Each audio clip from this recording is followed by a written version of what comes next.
কৃষ্ণনগরের দিকে নজর রাখি। কৃষ্ণনগরে ফের গোষ্ঠী কোন্দল। তৃণমূলের যুব নেতাকে মার দলেরই নেতার। সাংগঠনিক জেলা যুব তৃণমূল সভাপতিকেই মারধরের অভিযোগ। সমীর রয়েছে। সমীর, এই গোষ্ঠীদ্বন্দ্বের সূত্রপাত কি নিয়ে? দেখো, সূত্রপাত যেটা হচ্ছে, এই অলোক বিশ্বাস কৃষ্ণনগর 1 ব্লকের সম্পাদক বলে তিনি নিজেকে দাবি করছেন। তার বিরুদ্ধে সুশান্ত ঘোষ অভিযোগ করছে যে ওই ব্যক্তি দীর্ঘদিন ধরে মাটি মাফিয়ে বা বেআইনিভাবে জমি কাজের সঙ্গে যুক্ত এবং এলাকার মহিলাদের কুরুচিকর ছবি সোশ্যাল মিডিয়ায় পোস্ট করার অভিযোগও তার বিরুদ্ধে রয়েছে এবং এরই প্রতিবাদ জানিয়েছিলেন এই সুশান্ত মন্ডলের বেশ কিছু অনুগামী।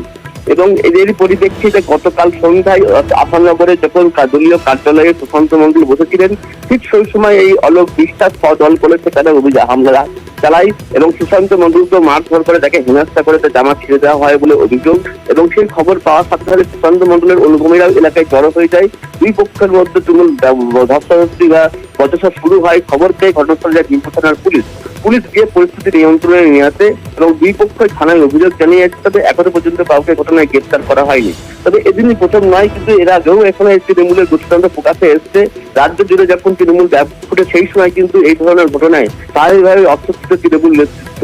তবে এখনো পর্যন্ত তৃণমূলের উদ্যত নেতৃত্বের কোনো প্রতিক্রিয়া পাওয়া যায়নি এই বিষয়ে। প্রিয়াঙ্কা, বেশ। অলোক বিশ্বাস বলে একজন আছে এই ব্লকে, অবৈধ কাজ থেকে শুরু করে কর্মকাণ্ড করে। তো যারা কর্মী আছে তারা অলোকের এই সব সহ্য করতে না পেরে কিছু কিছু জায়গায় অলোকের বিরুদ্ধে কিছু কথা বলে। সেই কথা বলার পরিপ্রেক্ষিতে তো 30 জন এসে আমার উপর হামলা করে, মারধর করে।